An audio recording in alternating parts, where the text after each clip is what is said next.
Olá, espero que estejam todos bem. Então vamos dando sequência aqui na nossa aula de MGE, Mecânica Geral, que vai ser a nossa aula de número 4. Tá? E nessa aula então a gente vai falar um pouco sobre, agora iniciar, relembrando as questões de componentes retangulares do vetor, né, para análise tridimensional, vetor unitário, para depois poder trabalhar o sistema de equilíbrio de forças tridimensional, certo? Bom, vamos lá. Componentes retangulares de um vetor. Então, um vetor A, ele pode ter um, dois ou três componentes ao longo dos eixos de coordenadas x, y e z, tá? Então, a quantidade de componentes depende de como o vetor está orientado em relação a esses eixos. E aqui a gente vai utilizar aquela famigerada regra da mão direita, né? Que já é conhecida de vocês aí lá da física, tá? Então só para ilustrar que eu tenho o vetor A, né? Esse vetor está no espaço. Aqui eu tenho o eixo x, aqui eu tenho o eixo y. Você precisa desbloquear o iPhone primeiro. A Siri resolveu falar comigo, né? Não, Siri, não precisa, tá? Então aqui eu tenho o vetor A no espaço, tá? Aqui eu tenho o eixo x, o eixo y e o eixo z, né? E aí esse vetor ele pode ser representado a partir de suas componentes retangulares, né? Então essas componentes vão ser o quê? Projeções desse vetor A no eixo x, no eixo y e no eixo z. É claro que essa quantidade de componentes vai depender de como o vetor está em relação aos eixos. Outro aspecto importante da gente recordar, né, que é tudo relembrar, né, pessoal? Se vocês têm dúvida quanto a isso, retomem lá o caderno de física de vocês ou vão atrás da informação, né? Mas a ideia é que esmiuçar e partir logo depois, né, na aula seguinte para a aplicação prática disso daí, tá? Então, relembrando o conceito de vetor unitário. O que vem a ser o vetor unitário? A direção do A, aqui, desse vetor A, é especificada usando-se um vetor unitário, que possui esse nome por ter intensidade igual a 1. Então, aqui eu tenho A e aqui eu tenho o vetor unitário de A. Ou seja, esse vetor unitário, ele possui a mesma direção do vetor A, só que a sua intensidade é 1. Né? Lembrando que um vetor sempre vai ter intensidade, direção e sentido. Né? Então, intensidade é o comprimento, é o tamanho dele. A direção é o ângulo que ele vai formar a partir de alguma referência. E o sentido indicado pela seta. Tá? Então, em três dimensões, o conjunto de vetores unitários que a gente utiliza de referência são os vetores I, J e K, né, para designar justamente as direções dos eixos. Né? Então, I está para o eixo X, J é o vetor unitário orientado ao longo do eixo Y e o K é o vetor unitário para Z. Então, para um vetor unitário, eu consigo determinar esse vetor unitário também sempre dividindo aquele próprio vetor pela sua intensidade, certo? Então, se eu faço esse quociente aqui, eu encontro o vetor unitário que representa o vetor A. Para uma força, que é o que a gente vai aplicar depois, é a mesma situação. Eu tenho um vetor força, esse vetor possui intensidade, direção e sentido, e eu quero representar o vetor unitário desse vetor força, basta dividir as componentes desse meu vetor pela minha intensidade do vetor. Representação de um vetor cartesiano. Então, um vetor cartesiano ele é escrito sobre a forma de suas componentes retangulares. Então, eu vou representar esse vetor que está no espaço a partir de um formato adotado cartesiano. Então, perceba, eu tenho esse vetor A. Esse vetor A possui as suas componentes projetadas aí a x, perdão, a y e a z. Eu tenho a orientação dos eixos I, J e K. E aí eu tenho a representação dessas componentes. As componentes do vetor cartesiano representam a projeção do vetor em relação aos eixos de referência. quando se escreve um vetor na forma cartesiana, suas componentes ficam separadas em cada um dos eixos e facilita a sua solução algébrica vetorial. Então, por que isso aqui, essa representação cartesiana vai ser importante para a gente? Como a gente viu na última aula, para eu resolver esses sistemas de forças em equilíbrio, nada mais eles são do que sistemas de equações, né? Então, quando eu tenho esse vetor representado sobre o formato cartesiano, eu vou estar reescrevendo esse vetor em função de x, y e z, certo? E aí, a partir disso, eu consigo fazer uma análise, né, desse vetor que depois vai auxiliar na nossa resolução dos problemas de mecânica, tá? Então, facilita aqui, né? Então, relembrando, o vetor cartesiano ele vai ser representado dessa carinha aqui. Então, eu tenho a componente x, está aqui a componente x na direção y. A componente y, a parcela desse vetor projetado em y na direção j. E a parcela desse vetor projetado lá no eixo z em k. E o módulo disso vai ser a raiz quadrada das componentes ao quadrado. O vetor unitário desse vetor A vai ser a divisão desse vetor pela sua intensidade, ou a divisão das componentes desse vetor pela sua respectiva intensidade, tá? Ângulos diretores. Então, esses ângulos também são importantes que a gente conheça. São os ângulos diretores coordenados, né? Porque vai ser o quê? Esses ângulos que a gente vai chamar aqui de alfa, beta e gama são medidos entre a origem do vetor e o eixo positivo de x, y e z. Então, ou seja, o ângulo alfa vai ser o ângulo entre o vetor e o eixo x, porque é lá onde está projetada a sua parcela x. Como que eu descubro esse alfa? Então, o cosseno desse alfa vai ser o AX dividido pelo A, né? A intensidade, a parcela x do vetor dividida pelo seu quociente A. Assim como o beta, que é o ângulo formado entre o vetor e a sua componente no eixo y, a sua projeção no eixo y, vai ser AY por A. E o gama vai ser o vetor A em cima do eixo z, a sua componente, vai ser AZ dividido por A. Além disso, a gente vai ter a questão dos sistemas de força, né? Então, sistemas de forças concorrentes. Se o conceito de soma vetorial for aplicado em um sistema de várias forças concorrentes, a força resultante será a soma de todas as forças do sistema e pode ser reescrita da seguinte forma. Então, força resultante eu vou conseguir obter a partir do somatório de forças, certo?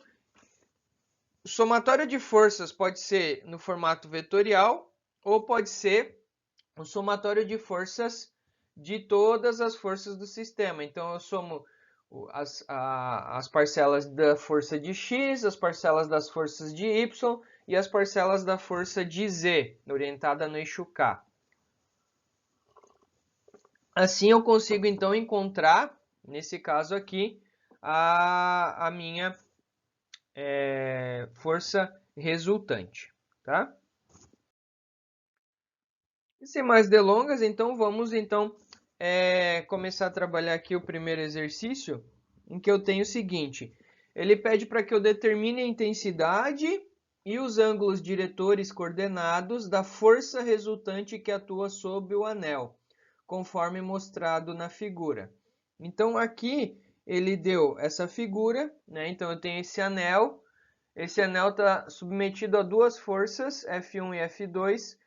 Essas duas forças ele já deu para a gente essas forças decompostas, tá? Ele já deu para a gente essas forças decompostas. E ele quer que a gente determine a intensidade, né, da força resultante e os ângulos coordenados, né? Então, nesse caso aqui, a gente vai ter alfa, beta e gama. É isso aí, a gente vai ter os 3 ângulos coordenados, certo? Então vamos lá.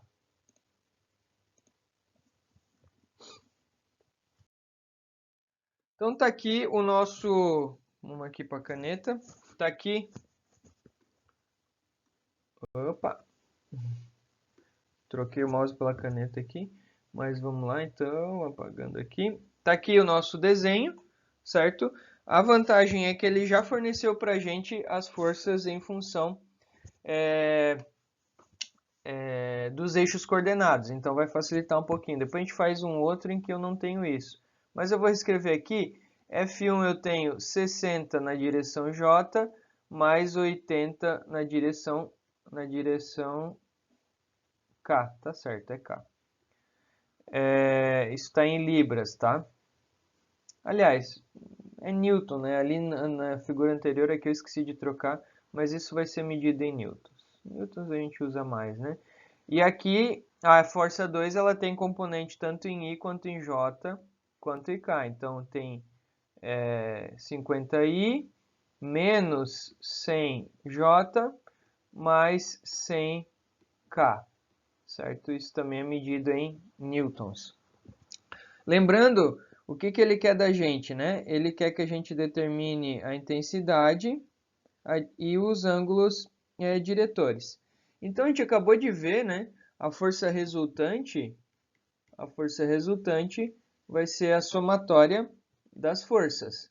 Então vai ser F1 mais F2, né? Isso aqui são tudo vetores. Então a minha força resultante vai ser a somatória dessas forças. Então eu tenho F1 vai ser 60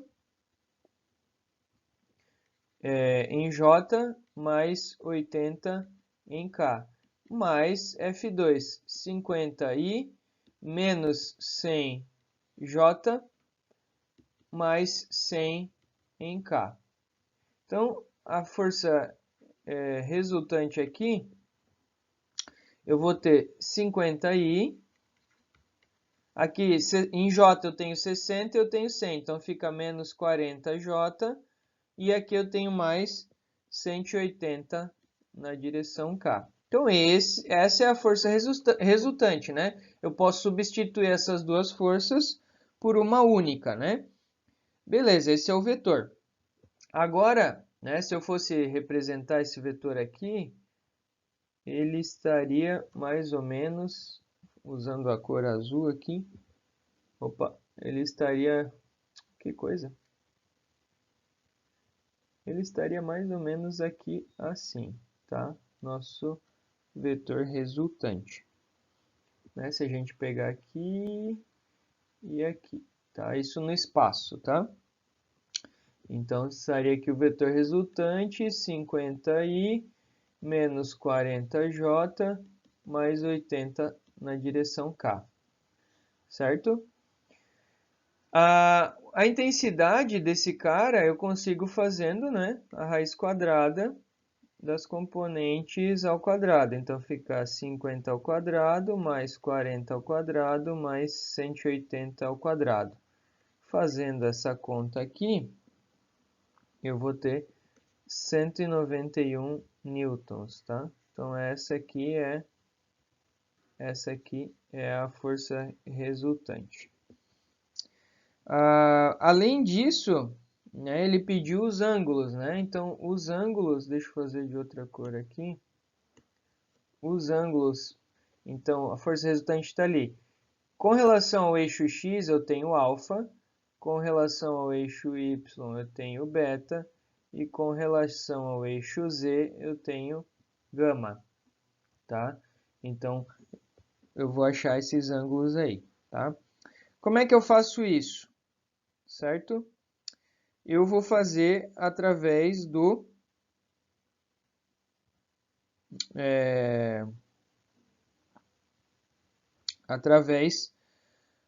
do arco cosseno, né?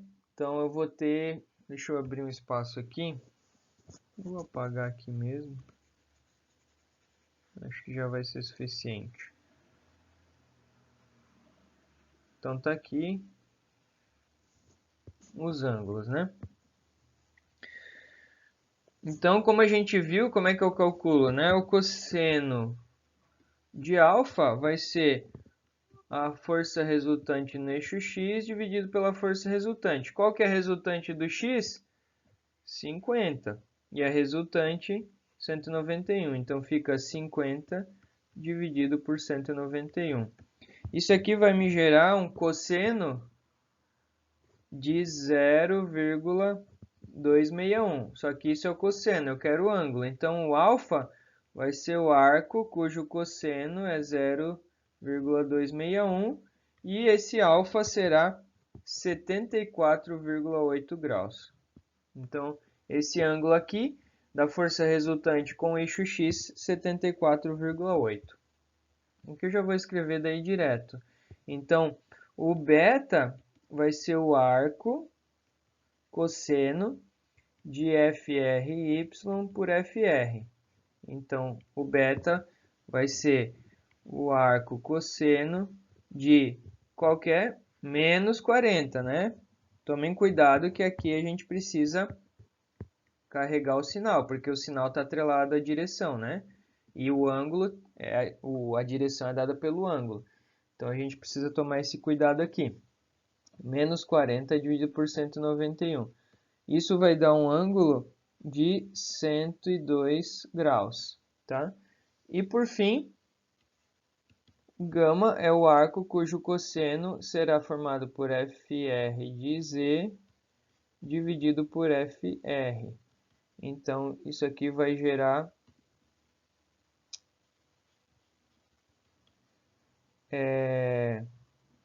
a parcela aqui, 180 dividido por 191, vai gerar um gama de 19,6 graus.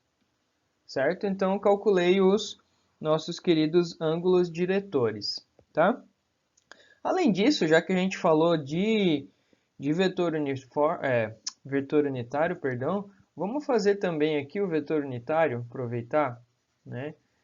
Então, o vetor unitário do nosso vetor, deixa eu pegar uma outra cor. Passei aqui para a solução, né? Mas vamos fazer o vetor unitário, pode ser aqui mesmo, tá? O vetor unitário, tá? O desenho está ali também, então vai dar para fazer. Acabei passando para frente aqui sem querer, né? Mas o vetor unitário seria um vetor aqui, que estaria aqui, né? Que teria comprimento de 1, o vetor unitário do vetor f resultante, tá? Então, esse vetor unitário, ele nada mais é do que o vetor f resultante, que a gente tem aqui, dividido pela intensidade f de r. Esse vetor f resultante, ele é a somatória das parciais. Então, frx na direção y, dividido por fr, mais fry na direção j, dividido por fr, mais frz na direção k, dividido por fr. Tá? O vetor unitário nada mais é do que isso, certo?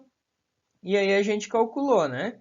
Então, esse vetor unitário de FR, qual que era? Tá aqui, ó. 50, né? Na direção Y. Então, vai ficar 50 dividido pelo FR, 191 em Y. Mais não, né? Menos 40 dividido por 191 na direção J, mais 180, tá aqui, né? 180, 40, menos 40, dividido por 191 na direção K. Então, esse vai ser o vetor unitário, né? Se eu fizer essa conta, na verdade, ficou meio bagunçado, mas vamos vir para cá. O vetor unitário do resultante vai ser 0,261 em I, menos 0,209 em J, mais 0,942 em K, tá? E aí, se a gente observar isso aqui, na verdade, né, esses valores aqui que acompanham I, J e K vão ser aqueles que a gente vai utilizar para resolver o cosseno de alfa, cosseno de beta e cosseno de gama, tá? Então eu queria só fazer esse adendo aí com vocês, certo? Então ficou meio bagunçado, mas esse aí já é o primeiro exercício, certo? Então tem a resposta aí também, feita, né, pelo slide.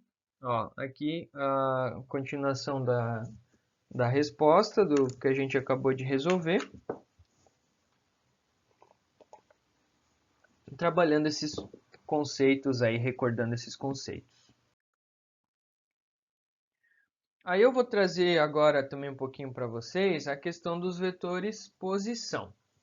Então, o vetor posição, ele é definido como um vetor fixo que localiza um ponto do espaço em relação a outro, tá? Então, ele é um vetor fixo que localiza um ponto em relação ao outro. O vetor posição pode ser escrito na forma cartesiana, como a gente viu agora, o que é bem bacana, a gente já vai ver em seguida. E em muitas aplicações, a direção de um vetor pode ser definida pela coordenada de dois pontos quaisquer no espaço. Então, se eu tenho eu estabeleço, né, um plano XYZ no meu espaço, e eu tenho dois pontos no espaço, esses dois pontos são capazes de definir uma direção de um vetor, porque com dois pontos eu consigo traçar uma reta, e essa reta pode me dar uma direção de vetor. Né? Então está aqui sendo representado o vetor posição pela letra R. Quando eu tenho, seguindo aqui, né, esse vetor posição entre dois pontos e fora da minha origem, tá? Eu tenho só que prestar atenção na forma como eu utilizo essas informações, tá? Então, reescrevendo esse vetor R, posição, entre dois pontos A e B, a parcela I vai ser sempre a diferença entre as coordenadas xb menos xa. A parcela Y, a parcela J, perdão, YB menos YA. E a parcela K, ZB menos ZA. Então eu tenho essa reta formada pelos pontos A e B. Essa reta, na verdade, é um vetor que eu chamei de R, que é o vetor posição. E esse vetor R, ele tem as suas componentes, né? Então, na direção I, na direção J e na direção K. Então, eu tenho que tomar cuidado com esse formato aí, né? Então, o vetor posição vai indicar o comprimento real ou a distância entre dois pontos no espaço. Né? Então, esse vetor ele vai auxiliar a gente nesse sentido aí. Né? Então, onde eu posso aplicar esse vetor na prática, né? Então, por exemplo, aqui, né? Eu quero determinar a tensão nesse cabo. Eu estabeleci lá como referência, né? E aí eu consigo, a partir dessa referência, ó, plano X, Y e Z. Então, daqui até aqui eu tenho 5 metros. Então, eu vou ter x0, y0 e 5. E daqui até o ponto B, que é onde eu quero trabalhar, eu vou ter, sei lá, x menos 3, aliás, x3, y menos 10 e z0, por exemplo. Com esses dois pontos, eu consigo trabalhar um vetor AB, posição, ó, que é o meu vetor R de AB. Eu consigo determinar o vetor unitário do vetor R. Ou seja, eu passo a ter a direção desse vetor R. A partir disso, eu consigo, então, determinar a intensidade desse vetor. Ou seja, a intensidade do meu cabo. Tá? Ou seja, a tensão que vai ser aplicada lá no ponto A. Então, essa seria uma aplicação prática disso. Então, vetor força orientada ao longo de uma reta. Então, pode-se definir uma força como um vetor cartesiano, pressupondo que ele tenha a mesma direção e sentido, que o vetor posição orientado ao ponto A, B na corda. Então, imagine aqui, né? Eu tenho essa situação, eu tenho essa anilha na parede, o ponto A, e aqui eu tenho o ponto B. Estabeleci um sistema de referência. Com 2 pontos, eu consigo determinar um vetor R, que vai me dar posição. Eu consigo determinar, a partir disso, o vetor unitário do R. E eu consigo transformar aquela força em um vetor a partir desse vetor unitário. Então, ou seja, está aqui, ó, a força, o vetor força vai ser a intensidade vezes o vetor unitário. Qual o vetor unitário? O vetor unitário formado pelo vetor R, posição de A até B. Tá? Isso é bastante útil para a gente aqui nos problemas de mecânica. E aí eu vou resolver então agora para vocês mais um exemplo. Mas antes, uma pausa para o café. Com patrocínio de Starbucks. Não, mentira, é café Melita mesmo, passado, mas é bem gostoso. Exercício 1. A corda mostrada na figura está presa entre os pontos A e B.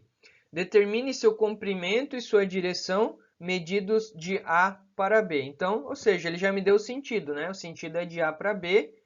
Eu tenho aqui todas as cotas com relação ao sistema coordenado, x, y, z. Então, eu consigo, a partir desses 2 pontos, determinar um vetor R. A partir desse vetor R, eu consigo determinar a direção do R. E a partir disso, eu consigo determinar um vetor unitário desse vetor R. Vamos lá, então. Tá? Deixa eu mudar aqui para caneta preta. Tá, vetor A e B. Vamos lá, então. Bom, primeiro passo, né, é a gente trabalhar o vetor posição AB. Então, eu vou colocar aqui para a gente primeiro os pontos. O ponto A. O ponto A em X é 1. Em Y é 0, não tem a cota. E em Z, menos 3, certo? Vamos prestar atenção aí no sinalzinho. Deixa eu fazer, né? Vamos caprichar aqui, tentar caprichar. 1, 0 e menos 3. E o B, X, está lá para trás no X, né? Então está menos 2. Y está positivo 2. E Z tá positivo 3. Tudo medido em metros, tá? Tudo medido em metros. Beleza. Agora, com isso, eu vou determinar o meu vetor posição, né? Vou até colocar aqui, ó, vetor posição. Como é que eu faço o vetor posição? Vou vir para cá agora. O vetor posição é o famoso R. Ele deu que esse R é de A para B. Então, fica x de B menos x de A em I, mais y de B menos y de A em J, mais z de B menos z de A em K. As coordenadas, né? Então, vamos lá. R, A, B, vetor posição. X de B, menos 2... olha a cagada na prova. Menos 2, menos 1 em I. Mais y de B, 2 menos 0 em J. Z de B, 3 menos 3 em K. Então, meu vetor AB, posição, menos 2 aqui vai ficar menos 3 em I, mais 2 em J. 3 menos com menos dá mais, 3 mais 3, 6 na direção K. Isso aqui em metros, né? Então, é um vetor. Descoberto o vetor, eu consigo determinar o famoso módulo desse vetor, né? O módulo do vetor posição. Então, como que vai ser esse módulo? Vai ser o R, a raiz quadrada das componentes. Menos 3 ao quadrado, mais 2 ao quadrado, mais 6 ao quadrado. Então, aqui eu vou ter que o R vai ser 3 ao quadrado, 9, mais 4, 13, 36, mais 13, 49, dá raiz 7 metros. Feito isso, agora o que eu faço? Vetor unitário. O vetor unitário vai ser o quê? O vetor unitário de AB vai ser o vetor R de AB dividido pelo módulo, esqueci de botar aqui, né? Mas é o módulo de AB. Então, vai ser menos 3 em I, mais 2 em J, mais 6 em K, dividido por 7. E aí, fazendo aqui, eu vou ter o vetor unitário de AB, menos 3 dividido por 7 dá menos 428 em I. 2 dividido por 7 dá 0,285 em J. E 6 dividido por 7 dá 0,857 em K. Cheguei, então, no famigerado, querido, vetor unitário dos pontos AB. Além disso, já que a gente está aqui, vamos trabalhar os ângulos diretores. Está fácil, né? Está fácil porque a gente já tem... Deixa eu apagar isso aqui. A gente já tem os quocientes, né? Os valores do cosseno de alfa, beta e gama, a gente já sabe que está aqui. Então, se a gente fosse colocar isso, né? Deixa eu ver se consigo fazer isso de um jeito...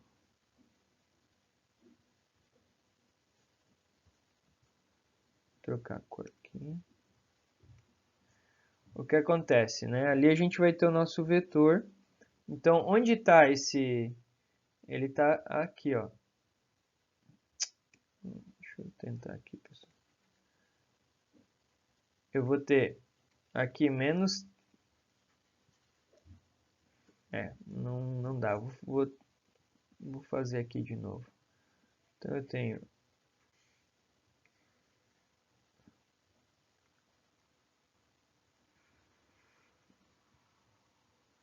Então, eu tenho x, aqui eu tenho y e aqui eu tenho z, tá? E aí, o meu vetor está aqui. Vetor AB, certo? Vetor AB. No espaço, o que seria aquelas informações, né? Então, eu teria aqui, ó, uma parcela aqui, menos 3 em I, 2 em J e 6 em K. Tá? Então, só para ilustrar, né? Saindo de A para B, eu tenho esses três vetores aqui, formando, então, né, esses três vetores aqui, formando o nosso vetor AB. Tá? E outra coisa agora que eu vou fazer é trabalhar, então, os ângulos, tá? Deixa eu só apagar aqui, que aí vai ficar... Vou usar o AB que está ali, tá? Porque daí onde é que vão estar esses ângulos, né? X, Y e Z, tá? Então, aqui, né?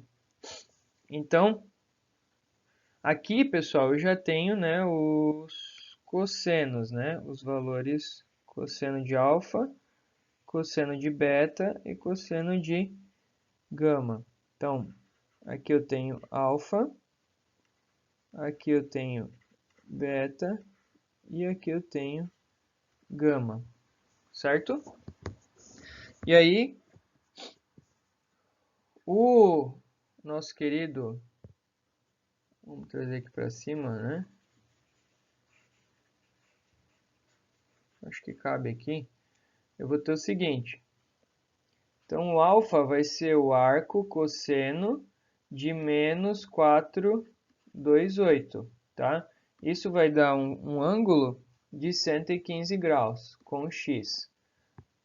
O beta vai ser o arco cujo cosseno é 0,285.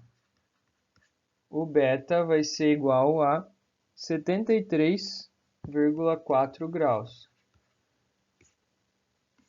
E o gama vai ser o arco cuja, aqui, né, o gama, arco cosseno de 0,857. E aí o gama vai dar 31 graus. 31 graus. Então, né, ó, até ficou, apesar de, né, fazer aqui, ficou... Então, alfa aqui 115 graus, ok, o beta 70 graus e o gama 31 graus, certo? E aí, com isso, então, a gente resolve esse primeiro exercício. Vamos em frente. Se alguém tiver alguma dúvida, me chama aí no chat. Aqui está a solução bonita do exercício. Bonita do exercício. Eu vou fazer mais um aqui para a gente fechar. Esse é bem bacaninho também, eu gosto bastante desse exercício. Olha só o que está escrito aí. A placa circular ela é parcialmente suportada pelo cabo AB. Parcialmente porque ela está lá na parede, né? Então, ó, ela está presa na parede e ela é parcialmente suportada pelo cabo AB. Sabe-se que a força no cabo A é igual a 500 newton. Ele me deu a força. Ele quer que a gente expresse essa força como um vetor cartesiano. Então, a gente vai transformar essa força que está nesse cabo num vetor cartesiano. Como faremos isso, mestre? Veremos agora. Veremos em seguida, utilizando o vetor posição, vetor unitário e vetor cartesiano. Vamos em frente, que atrás vem gente. Primeira coisa, então, vetor posição. Meu Deus, gigante. Vetor posição, certo? Como é que eu trabalho o vetor posição? Eu vou trabalhar as coordenadas. Quais são as coordenadas? Ponto A está aqui e o ponto B está aqui. Ele já me deu, né, a referência, x, y, z, aqui é o zero. Então, o ponto A, ele está 0x, 0y e 2 em z. 0, 0 e 2. O ponto B vai exigir um pouquinho aqui da gente, não é muito, né? Mas um pouquinho só, da geometria. Por quê, né? O que ele está dizendo para nós, pessoal? Ele está dizendo que o raio desse disco é 1 metro. Tá vendo? Ele tem essa informação aqui, né? O raio é 1 metro. Então, eu sei que daqui até aqui eu já tenho 1 metro. Beleza? Isso quer dizer que daqui até aqui... Vou fazer em outra cor. Isso quer dizer que daqui até aqui eu também tenho 1 metro. Percebe? Que é do centro do disco até a ponta.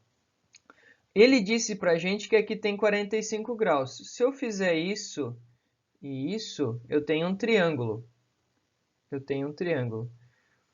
Então, você percebe que as coordenadas aqui, ó, tanto em y quanto em x, vão ser daqui até aqui 1 metro, mais esse pedaço aqui. Esse pedaço aqui é o cateto oposto desse triângulo, certo? Então, o cateto oposto aqui vai ser... Vamos fazer esse triângulo aqui. Trouxe o triângulo para cá. Não ficaremos... Meu Deus, a única dúvida é como desenhar um triângulo retângulo, né? E, aliás, é 45 graus.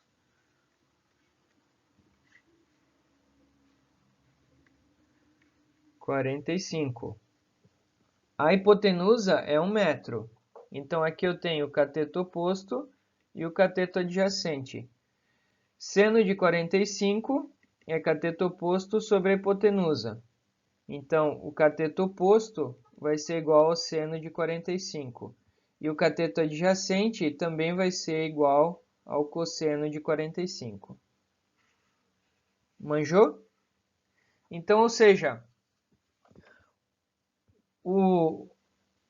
as posições aqui do B,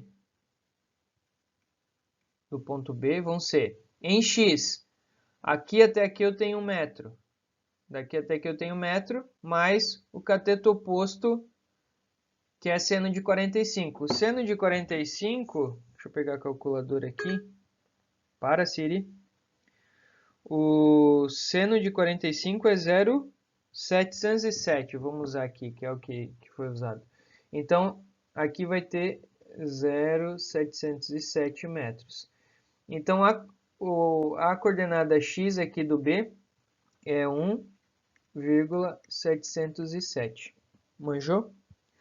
Agora, a coordenada y é esse aqui, que é o nosso cateto adjacente. Cateto adjacente está aqui, cosseno de 45, 0,707. E a coordenada z aqui, nesse caso, vai ser 0. Vai ser 0. Certo? Então, né, teve só esse trabalhinho, esforço aqui mental para a gente conseguir determinar os pontos para agora determinar o vetor posição. Feito com isso, agora fica mais fácil a gente determinar o R de AB. Né?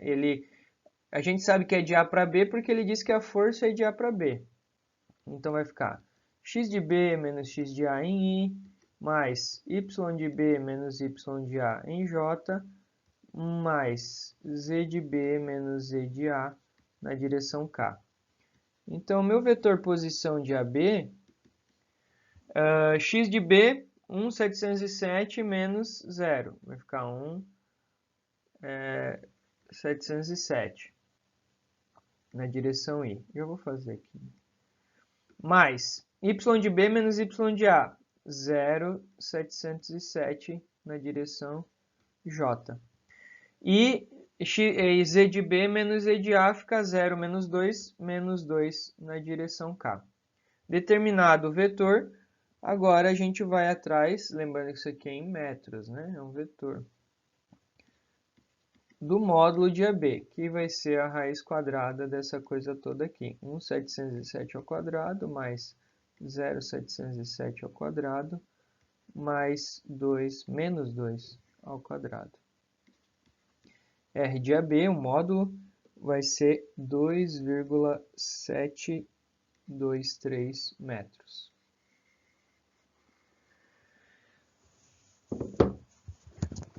Desculpa. De posse do módulo e do vetor, eu consigo então agora determinar o vetor unitário. Vetor unitário. Então, o vetor unitário de AB vai ser o vetor posição dividido pelo seu módulo. Caramba, vamos lá. O vetor unitário de AB, vai faltar espaço, mas tudo bem. Vai ficar 1,707 em I, mais 0,707 em J, menos 2 em K, dividido por 2,723. Isso aqui vai ser, isso aqui vai ser 0,626 em I, mais 0,259 em J, menos 0,734 em K. Então, determinamos o vetor unitário. Agora eu vou apagar aqui.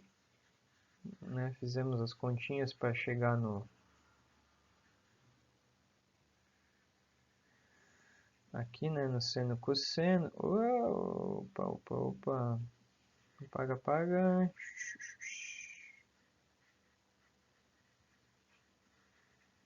Beleza. Agora é o seguinte, só que vale recordar que o que ele quer é o vetor força, né? Ele quer expressar aquele vetor força dizendo que aqui, aqui F eu tenho uma força de 500 newton. Transforme isso num vetor, porque ele só disse a intensidade da força, né? Então, como é que a gente faz esse vetor força? E aí que é o que a gente vai usar, né, para os próximos. Então, o vetor força vai ser a intensidade da força F que eu tenho, vezes um vetor unitário. Que vetor unitário? É o vetor unitário AB, certo? Porque a linha de ação da força, ela passa aqui por essa corda AB, que é esse vetor azul. Então, se a linha de ação da força está aqui... Um momento. Meu, mas o que está acontecendo? Você precisa desbloquear o iPhone primeiro. Tá atacada hoje aqui a Siri. Então, aqui eu tenho o vetor posição, e eu quero o F, né? O vetor F. A linha de ação do F coincide com a linha de ação do vetor posição. Por isso que eu vou multiplicar essa tensão de 500, que é o F, vezes o vetor unitário de AB, aqui que eu descobri, o vetor unitário de AB. É simplesmente isso. Então, o vetor F no sistema cartesiano que vai representar vai ser a força que é 500 vezes o vetor. Então, o vetor está aqui. Tá? Lembrando que o vetor unitário não tem unidade, né? Então, porque a gente dividiu aqui metro por metro, então ele não tem unidade. Então, o 500 aqui, a força, o vetor força vai ser um vetor em newtons. Então, vai ser 0,626 em... Fazer aqui, senão não vai caber, né? Ficar 500 newton, que multiplica 0,626 em I, mais 0,259 em J, menos 0,734 em K. Aí, fazendo essa conta, agora eu tenho um vetor força, que vai ser 31,3 em I, mais 130 em J, menos 367 na direção K. Então, ou seja, agora eu tenho um vetor que representa aquela minha força atuando aqui nesse cabo. Então, é isso que eu tenho aqui agora, o vetor F atuando ali. Por que isso é importante? Porque quando agora, por exemplo, quiser trabalhar a condição de equilíbrio, fica muito mais fácil trabalhar isso de forma cartesiana, com as componentes, parte I, parte J e parte K, que vai ser o que a gente vai desenvolver na nossa próxima aula, tá bom? Então, dúvidas, eu estou aí, me chamem no chat. Valeu! Aqui a solução, bonitinha. Para quem não manjou,